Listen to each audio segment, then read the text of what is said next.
Sa ating lahat. Siguro nagulat kayo, tatlo po kami ngayon dito sa ating studio. At syempre kami po ang inyong makakasama. Ito po si Laila Tumanan. Magandang morning sa ating po lahat. Of course, ako po si Kuyang Glenn Catus. Magsama-sama tayo hanggang alas 11 po ng umaga dito sa Usapang Pagbabago. Sana po okay lang po kayo. Marami pong mga pagbabago na nangyayari po ngayon sa ating bansa. Ano man, maging po sa ibayong dagat. Pero siyempre, pero Laila, yung pinakabago ngayon, meron tayong guest for today. Okay, bungad pa lang ng ating palatuntunan. Of course, yung mga nakatutok sa atin online, Yes. nakita na ang ating panauhin. Kaya huwag na ho nating patagalin. Yes. Nais namin i-welcome po natin mga kabayan ang ating panauhin ngayon. Walang iba kundi ang ating mayor sa Maynila. Yes. Mayor Francisco Isko Moreno. Good morning po. At welcome po sa ating programa, Mayor. Good morning, Glenn, Laila, at sa lahat ng ating mga taga-panood at taga-pakinig sa buong bansa. At siyempre, balita ko, napapanood kayo sa buong mundo. Live po Kayo tayo, rin Mayor, po, sa kayo rin YouTube, po. tsaka sa Facebook, live tayo dyan. Sa mga Ayan. social media. Sa lahat ng mga nanonood at lalo na yung ating mga kababayan sa gitnang silangan. Oo nga. Nasa mabuti kayong kalalagayan at ligtas. Dahil napakahirap ng sitwasyon nila doon ngayon. Correct, yes, Mayor. Alam mo nung araw, Glenn, Laila, yung gera nung araw, pag may pumutok, alam mo, may tatamaan lang na pader o kung ano man, di ba? Totoo yan, opo. Ngayon, nagugulat ka na lang, bigla na lang bumabagsak. Libre, racket, Mayor. Wala na eh. Talagang mas Basta na lang. delikado. Talagang laban ngayon doon sa buton. Yun ang nalulungkot tayo kasi siyempre may mga kababayan na tayong nasawi. Yun po Nakikiramay tayo sa pamilyang yaon. At at the same time, siyempre, milyong Pilipino Apo. ang nalalagay ngayon sa alanganin. I hope that God will continue to guide and bless each and every one. Yes. Ang sabi doon, Mayor, noong pagsabog pa lang ng gera dyan sa Middle East, umaksyon agad ang Mayor Isko eh. Ano ba yung executive order agad nyo, Mayor? Yung Sa Middle executive, East, meron ka agad. Hindi, kumbaga, umaksyon agad siya sa Maynila. yung in our own little way, no, alam naman natin nangyari siya over the weekend. Opo. At si Chief Cesar Chavez and I, we've been talking on the weekend and what we can do and share to the national goal because definitely come Monday ang assumption ng tao, ang pamahalaan ay maghihintay ang taong bayan ng ano ba ang magiging direksyon natin. Correct, Opo. opo. Ngayon kami naman sa lungsod ng Maynila, sabi ko what we can do to help the future problem. Apo. Kasi immediate future yan, mararamdaman kagad natin yan in the coming weeks. Opo. Yung epekto ng gera sa gitnang silangan. At sabi na pag-usapan namin ni Chief Cesar Chavez, sige, araw-araw tayong kumukonsumo ng crudo. At alam naman natin na yung Strait of Hormuz, 20% of the supply of the world, particularly Asia, which where we are located, will be shut down and will be affected. Correct. So, bago pa natin maramdaman yung hirap, magparaya na tayo bilang pamahalaan. Kaya minabuti namin na maggawa ng executive order, kalunisan, na kung saan inaatasan ko ang mga gamit ng pamahalaan. Lungsod ng Maynila, sasakyan man o pagkonsumo ng kuryente dahil marami pa rin sa mga planta natin to produce power is gamit pa rin ng crudo. Opo. Kaya Totoo yun, oo. tayo makapagtipid yung mga unnecessary activities, not so important obligation, i-prioritize natin yung obligasyon muna sa pagsaserbisyo sa tao. Nakakailangan pa rin ng crudo. Tama. At yung iba naman hindi na, medyo i-delay natin ng kaunti. Ayun. Pangalawa, yung mga travel, pinagbawal ko muna na sabi ko mag-focus muna dito sa ating syudad. Para naman na yung mga unnecessary na tustusin. Apo. Ihanda natin sa mga pwedeng magamit na to cushion the socio-economic impact Yes. sa buhay ng tao. So anong pwede natin gawin sa matitipid natin sa konsumo? Hindi na tayo makapagpabigat sa national government sa demand of oil. Tayo na mismo umaatras. Tapos, ano matitipid nating pananalapi na pwede naman natin i-convert into social services. Correct, tama po yun. Dahil sa ayot sa gusto natin, kalunisan yun, ano?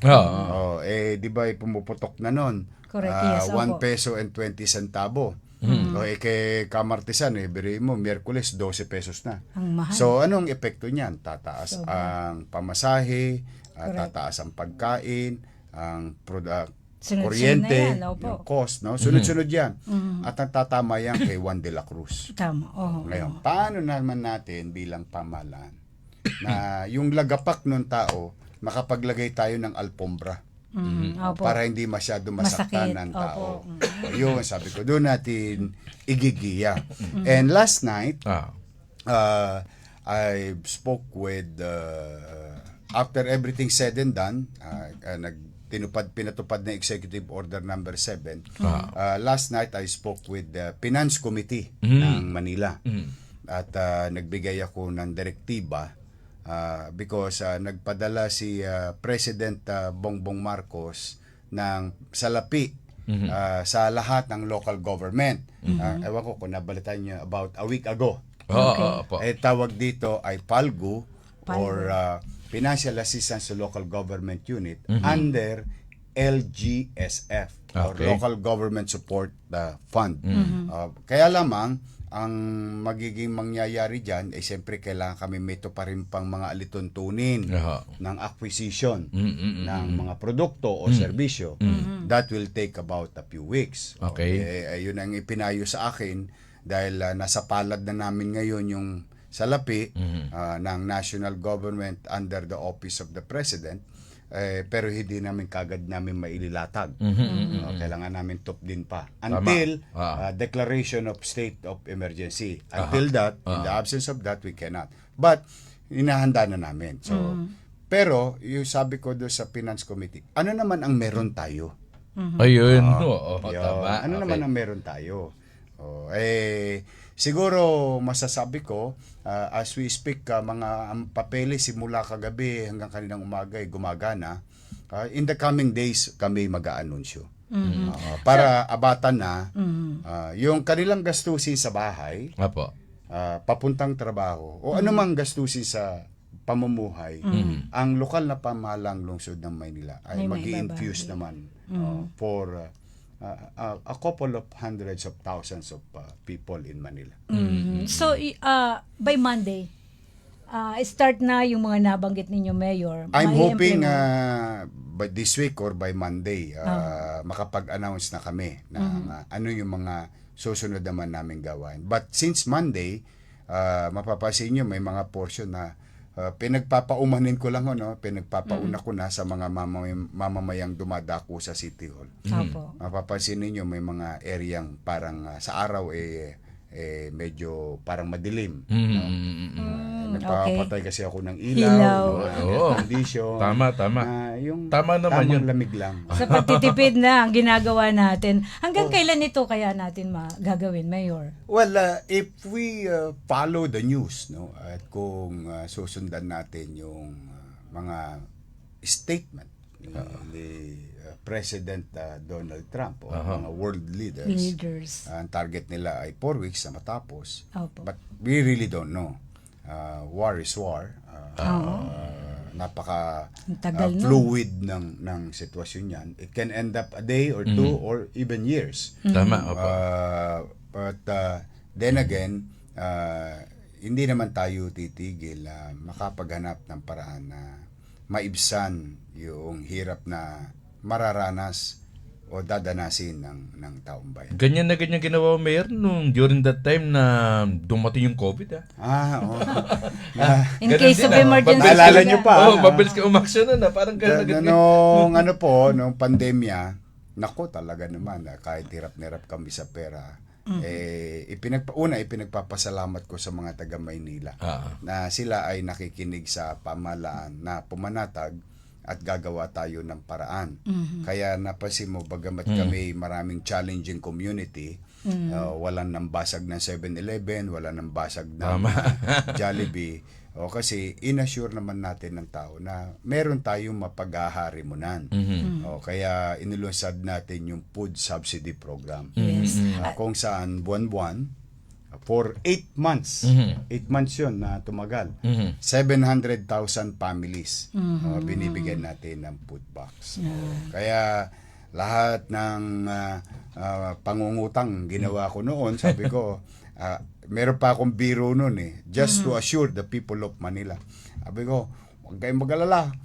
Pag wala na akong mapipiga sa Bimpo, Wala na talaga. nakita nyo tong relo na ito, yung City Hall. Ipatatas ako to kitang bunting. Makakain lang tayo. Marami yan. Makaraos lang tayo. But salamat sa Diyos, nakaraos naman tayo. Yes, At oo. least, kahit saan tayo, huhusgahan tayo ng taong bayan, kalaunan Opo. Na ako naman, kahit paano, makalalakad ng mag-isa sa kalsada nung oras man ng gabi, matangos ang ilong, nakataas ang noo, na walang Maayos. nagutom sa Maynila. Oh. noong And panahon hopefully, ng pandemya. Mayor, itong kinakaharap nga nating problema ngayon na yung epekto talagang tatama sa atin. Mabigat. Oo, kaya mabigat. maganda yung ginawa ninyo. Kahit papano, mayroon na kayong nakaamba na hakbang para hindi ganun katindi ang epekto nito sa mga mamamayang Pilipino dyan sa Maynila. Kasi Alam ano naman natin Opo. ang kailangan you always expect the worst. Kapag hindi naman dumating yung worst, you're in a good situation. Tama. Yes, Yun naman opo. ang ko doon na laging pananaw ba. Asahan na natin yung ano bang pinakamasamang mangyari sa atin? Anong pinakamasamang Tayo yung pansa. sitwasyon na pwedeng karapin ng tao sa hirap ng buhay. Opo, yun Tapos talaga. marami naman mga scientifico o what you call socio-scientists na pwede mo naman konsultahin. Correct. What will be the effect of this and this and this. Aha. Then sabi ko nga sa inyo, may isa akong ugali na kasi hindi nga ako nakapag-aral. Meron akong natutunan kay Confucius. Kahit paano, po. Sabi niya, he who asks question is a fool for that moment. He who does not is a Yun fool forever. Kaya sabi ho ng isang commercial na gamot, huwag mahihiyang magtanong. Tanong. Tama yun, oo. At ang isa sa mga tanong natin kay Mayor Laila, Oo. alam mo kapag binanggit ang Maynila, problema. Dati kapag banggit Maynila, squatter, problema sa babae. napakarami. Ngayon parang mayroon kayo problema, nagkaroon kayo ng programang Tondominium. Meron mo na ang Tondo, gano'n. di ba? Kasi, Tondo, part yan ng Maynila. kaya Sa di sakop ba? ni Mayor Kaya, yan. di ba? Kondo. Pero sa kanya, Tondominium. Paliwanag mga to, Mayor. Ito naman, nung ako'y konsyal pa, talagang malapit na malapit sa akin yung what you call Land for the Landless program. Okay. Ang mga batas na naipasa natin, kasama ng aking mga kasamahang nakumbinsi, ay magbahagi ng pagkakataon na yung lupang kinatitirikan ng bahay nila ay mapasa kanila. Under also the principle of Urban Development Housing Act. Okay. Yes, So, opo. nung ako naman naging mayor, salamat sa Diyos at mga taga Maynila, meron ako isang idol si Lee Kuan Yew. Sa Singapore, Why? Oh. Yung Singapore, 60 years ago, nako, Diyos ko, open sewerage, squatter dito, squatter doon. Yung mga kabataan ngayon, nakikita na lang nila yung Singapore ngayon. Pero yung Resulta. dati, Ay, nako, mas malala pa sa amin yan. Di hamak. dukha na dukhay ka nga. Talagang hindi mo nga makita yung bakas nung nakaraan. Kaya parang napakahirap paniwala. But Lee Kuan Yew came up with an idea of in-city vertical housing program. Okay. Mas kilala ngayon ng mga Singaporean na HDB, Apo. Okay. Home Development Board. At tinatag niya yon dala ng isang paghamon sa sitwasyon. Dahil sa nagkaroon ng malaking sunog sa isang parte ng Singapore, At itinatag niya yung batong bahay. Kaya naman, nung ako naman nabigyan ng pagkakataon, tinupad ko yung pangarap ko rin sa kapwa ko squatter. Kasi ako squatter ako. Oo, naranasan mo yun. Ramdam mo sila, ika nga. Alam ko yung pakiramdam na hindi ka sigurado, Glenn, na yung Payapa. galing ka sa trabaho, Oo. pag uwi mo kung nakatirik pa yung bahay mo. Hindi na kasi, Oo, hindi naman sa iyo yun. Correct. Diba? Oo. Walang Galing ka wala eskwelahan, pala. wala Ito, na. yes, oo. Natibag ka na. Oo. O what you call na squat ka na. Na-escort ka na kasi may ito kasi ay tatayuan na to ng malaking building o ano man, o nabili na. dahil hindi iyo. Hindi naman sa iyo kasi yan. Oo. Kaya tinatag ko, napakiusapan ko naman at nagawa ng paraan. Yung Condominium 1 and 2. Ngayon. Bakit Condominium? Oo nga, ikaw Ayan. naman, bakit ang condominium? pangalan? No, Hulaan kasi- ko po, Mayor. Kasi nandun sa mismong lugar ng Tondo. Itinayo. That's one. That's right. And then, Pero talaga ang bottom line nun, nung araw, nung 1980s, I think shoutout sa mga taga-Tondo. Mga nagko-comment natin dyan, nanonood. Sabihin nyo po kung ito'y tama, kung alam na alam nyo ito. Nung 1980s, Glenn, Laila, Opo. meron talagang condominium. Meron talaga. 80s. Patong-patong na squatter. Yes, opo. Yun ang condominium. The word condominium is a negative term. Chaos. Squatter. Yun. Sabi ko, let's use our disadvantage or adversity in our advantage.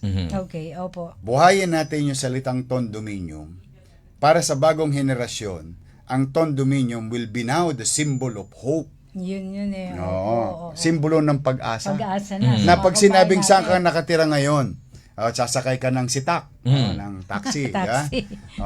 Saan po kayo? O mag-grab ka. Dali mo nga ako sa Condominium 1. Wow. Galing. Ganun ang Maganda magiging na. reaction. Ang ganda ng ano eh, no? Nakikita niya, Condominium. Hindi Iba? na siya yung condominium na. dali mo, 2-bedroom. Nice. Oh, yun. 2-bedroom.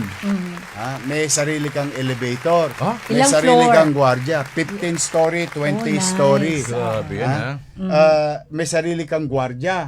Tapos ngayon, dati-rati, siyempre, sosok pa ka, di ba? Sisilong ka lang, nakikipisan ka lang eh. Opo. Ngayon, panyanga-nyanga ka pa. Wow. 15th floor, please. Push Grabe, button no? na ngayon. Yung sense of pride, yung Yes. I wanted to give the dignity Oh, yun, back di ba? to every family. Tama. Yung dignidad sa pamumuhay. Yun gusto ko maibalik sa Mga kanila. kababayan. Kasi naman, kapag ang isang simpleng Pilipino, ano ang unang-unang gusto mong meron ka? Masisilungan. Bakay agad may yun. Masisilungan. Nanay ko. Masisilungan agad. Talagang Tama, ganyan, di ba? Sinasabi Ganyan. ng nanay Oo. ko yan. Bahay agad. Alam mo, sabi ng nanay ko, Correct, Laila, Glenn, Oo. ewan ko kung sinabi rito sa inyo ng nanay nyo. Scott, ikaw pag ikaw nakaluwag-luwag na, unahin mo yung bahay mo. Bahay talaga. Alam mo, ang dahilan niya. Oo. Alam mo, umulat, bumagyo, magkaroon ng dilubyo, wala kang makain, at least may mauwian ka. Tama. Tama. Masasabi mong sariling iyo. Tama. Yan ang ano ng nanay ko. Bahay Yes, talaga. Chayong. Oo. Yan ang Naalala lagi natin sinasabi. tuloy si Mother. And that, Opo. di ba, na nag-stick sa utak mo yun? Utak, oo. Ano kaya ang mararamdaman ng isang benepisyaryo ng Binondominium 1? At ngayon, nagtatag tayo ulit. Binondo. Binondominium 2. Galing. Grabe, Oo. ano? Etong Pedro Hill Residence, may swimming pool pa. Ha? Na- Yes. Baka pwede nang mamasyal mga taga ano talaga dyan. At saka ito Laila and Glenn, hindi lamang to pang squatter. Opo. Pati ito kwalipikado rito yung mga matagal nang nangungupahan. Mm. Yes. So available din sa kanila ito. Oo. All they have to do is to apply. May pre-qualification. May mga konting dokumento lang yung kailangan na i-produce. Ano po? i-produce. Opo. Tapos, bali ba, iraraffle ko. Itong Marso, may i-raffle tayo. So walang favoritism kasi raffle eh. Raffle So, talaga saan yan. po po? Raffle. Live, raffle. Ginawa ko nung pantemya. Very transparent ano po. Except, Mayor. yung mga area Aha. na tinayo nating in-city vertical housing program ay katabi yung squatter. Ah, Sila okay. kagad yung beneficiaryo. Opo. Katulad ng Condominium 1, Condominium 2, Binondominium 1. Yung katabi doon sa San Nicolas, nailipat natin. Yes, opo. Walang disenfranchisement, di sila tinapos sa probinsya. Doon din sila mismo. Ngayon, may nabakanteng lote. Yun yung tinayuan natin ngayon ng Binondominium 2. Ayun. Okay. Para yung pangatlong tipak ng squatter o sila naman ang iaangat natin. So naturally mauubos. Awa ng Diyos, sana yung mga susunod na mayor ng Maynila will not stop on this program because nga, tuloy-tuloy. katulad itong Pedro Hill Residence, San Sebastian Residence, San Lazaro Residence, upgraded na. 20-story na siya. Meron pa siyang what do you call this? Swimming pool. Swimming pool. Kompleto And pala, no? yung isa dyan, may police station pa. Yung isa dyan, meron pang clinic. Yung isa dyan, meron pang Kompleto, Mayor. yes, meron pang health center. Sabihin, Maganda Mayor, kang talagang Glenn kasi- package na. Wala ka nang hanapin doon. May Package daycare na. center pa yung isa. May security. Yung May security, security guard. kailangan eh. May security importante guard. yan din eh. Tapos, ano ba ang bayad? Ayun, yun nga yun. Siyempre, yun ang Pag malalaman. nakita mo, ito. Affordable ba yan, Mayor? Baka naman Yan, na hindi kakayanin. Parang Kasi nga, Mayor, masyadong, kung titignan natin, of course, mataas na uri. Social, kung Presyong sabihin- pangmasabayan. Wala Mayor. sinabi SM na. Presyong, Kaya nga, presyong yung pangmasabayan. presyo niya, Mayor, kaya ba ng mga kababayan natin dyan sa Maynila? Okay. Sige, sige. Ito naman ang akin dyan. Alam mo ang ipagdaramdam ng mga taxpayer. Yung mga leader tulad natin. Sa pangkalahatan sa pangkalahatan. Okay. Ay palasak or walang pakundangang gastusin at walang maibigay na proteksyon Walang sa makita. mga taxpayer, sa mga binayad nilang buwis. Gawa lang tapos wala na. Kasi ang mangyayari dyan baka naman abusuhin. Yun. Ibig sabihin, squatter, nabigyan ng 2-bedroom, Yes, opo. may banyo, sariling banyo, kitchen, sala, dining area. Siyempre, ang halaga niyan umaabot ng 5 to 7 million ang isang unit. Malaki din, Mayor, ha? Kung mabentahan ng 500,000. Umaga. Masisilaw na siyempre. Oo. Siyempre, Kung ako'y dating squatter, most likely, matutukso ako. Correct. May ibebenta ko ngayon. Tama, siyempre. Tapos, tutusok ako ulit somewhere. Oh. Parang ano yan, a professional Paulit-ulit. something. Oo. Opo. Yan ang ipinagtatampo ng Mga kababayan natin. okay. Ano po ang naging solusyon natin? Ano po? Wala po nagmamayari niyan. Ayun. Kahit ikaw nakatira dyan, hindi yan nakatitilo sa'yo. Yes. Very good. Pag-aari pa rin yan ng taxpayer of the city of Manila. Manila. So, privilege lang ang ibinigay nyo sa kanila. Yan. Pribilehiyo. Yun. Sa kabilang banda naman, so protektado na yung taxpayer. Apo. Correct. Sa kabilang banda naman, ano naman ang kasiguruhan ko, Yorme, na ako'y awardee. Correct. Opo, Oo, mabibigyan magtatanong yan. yan eh. Tama, siyempre, kapanatagan Oo, apo. doon sa batas na ginawa natin, habang ikay nabubuhay, nandiyan dyan ka. Walang makakapagpalaya sa'yo.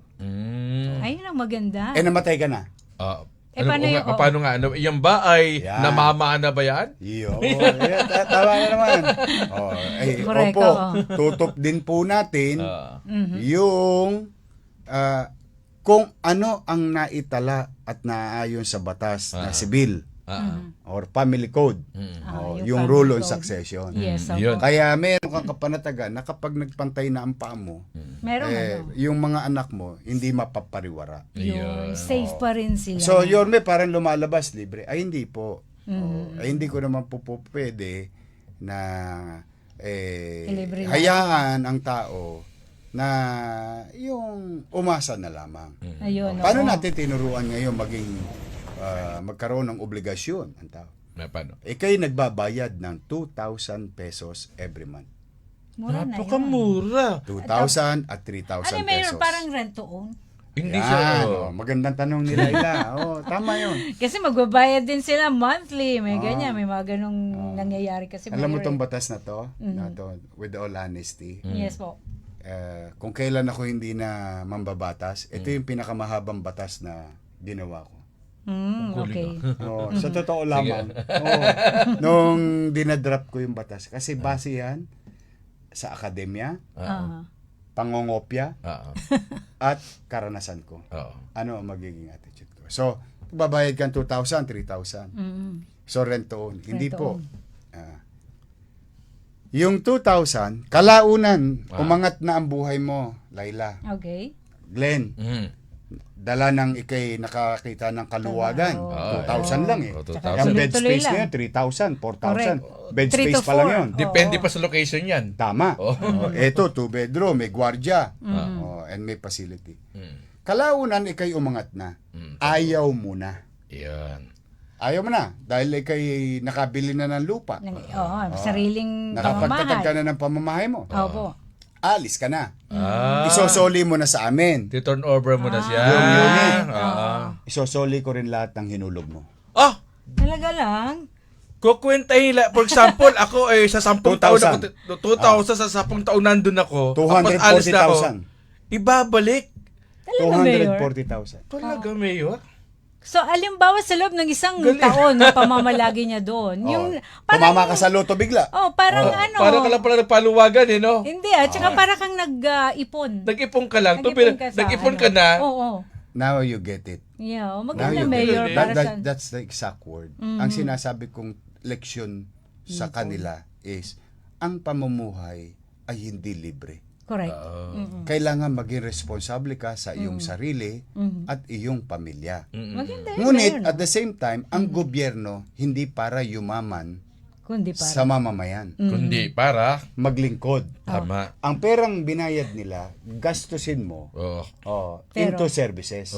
Hindi para kami yumaman. Tama. Kaya Kundi yung mga makikita mo, residente. may mga politiko walang ROI yung ginawa ni Yorme. Ano ba ang uri ng ROI kapag ang gobyerno naglilingkod at tumutugon sa partikular na problema at nakapagbibigay ng solusyon? Ito yung pamamahay, usapang pamamahay. Alam mo anong ROI? Yung pag-angat ng uri ng pamumuhay ng tao. Yun ang ROI. Tama, Birihin mo dati, ang basura itinapon mo, babalik sa'yo. Pero ang perang itinago mo, babalik sa'yo. Yes. Oo, nandyan lang. Para sa'yo din yun. 2,000 pesos. Di kay bibili na ng bahay. Kasi lilipat ka na eh. No? Nakaluwag-luwag na eh. May, Umangat ka eh. Biri mo, natipid mo. Dati nangungupahan ka, 8,000. 12,000 ang apartment. Walang balik yun, ha? Wala. Sunugan yun. Para ka nagluluto ng bulalo dun. Baga ka ng baga. Correct, opo. Pero, ngayon 2,000, 3,000 na lang. Di meron kang porbetsyo na 5,000. Masinop kang nanay. Masinop kang tatay. Yung natipid mo sa pangungupahan, inilagak mo sa pamumuhunan ulit. Or investment. O naitabi mo as savings. O dumami pagkarayari na 10 taon, kaya mo nang bumili ng sariling lupa. Bili mo na ngayon. O tapos, yung 2,000 mo, o yung 3,000 mo, 240,000, isosoli ko sa'yo. May baon ka pang pandagdag. Correct. Galing, Maganda yung proyekto na yan. Yun ang hindi Pero, naiintindihan. Mayor, ito bang naisip mong ito? Itong mayor ka lang ba ito? O ikay council pa? Kumbaga, itong vision mong ito, matagal mo na ba itong sabi, darating ang araw, gagawin ko to kapag binigyan ako pagkakataong maging mayor ng Maynila. Paano mo to bigla naisip na? Pero mo yung pera mo, babalik sa'yo. Paano mo to naisip or talaga bang pinag-isipan nyo to ng inyong mga technical working group? Paano? Yung 2,000, kaya ko naisip yung 2,000 pesos, madaling likumin, impukin ng isang sidecar boy. Ay, tama. Doon ko na inilagay. Sidecar boy lang yun. Doon ko na Sidecar, inilagay. oo. Doon ko na inilagay. Ibig sabihin, So, may katulad mo, ganun Laila, talaga. Oo. Basihan niya may yan. trabaho ka ngayon bilang broadcaster. Oo. May katiyakan ka sa sweldo. Yes, At meron. sigurado yun. At hindi naman 2,000 lang ang sweldo mo. Oo. So, Yung mas kaya mo. Mas kakayanin. Ibinaba ko pa. Yun ang maganda, no? Yung nakita mong sasakyan mong tricycle driver dyan sa labas ng Net 25. Oo. Kaya Paano makapagbigay ng 2,000. 2,000. Bakit? Paano ko nakikwenta yung mathematics? Siguro kung Nung nasa ni sidecar Mayor. boy ako, nung Ay, sidecar naging boy sidecar ako, boy din pala si 3 Mayor. pesos isang ulo. 1990s to Glenn. Apo. Ngayon, 10 piso na per ulo yata. Tatlong sakay, 9 pesos. Oo. 3 pasahero. Tama. Laylay na dila mo 1, nun. 2, 3. Mabigat yun eh. Mabigat eh. Pedicab eh. Oo, pedicab Di, nga. 9 pesos. O let's just say, kumikita akong 50 pesos. Ayan. Neto. Sa isang araw. 1.5 ako isang buwan. Ah, 1990 yun. Mano pa ngayon? Tama. Kaya, ibig sabihin, kahit squatter, kahit tricycle driver, Mhm. o regular na empleyado at mano pa, Kaya niyang gawin na po yun. kumikita ng minimum wage, Oo. ay Opo. makakaabil. Pare pa. Naku, marami Umaga. pati. Oo. Naku, marami pala pag-uusapan na. Naku, daming pag-uusapan po. Diyan po sa Manila. Babalik po kami, magpapakilala po kami ng aming impilan.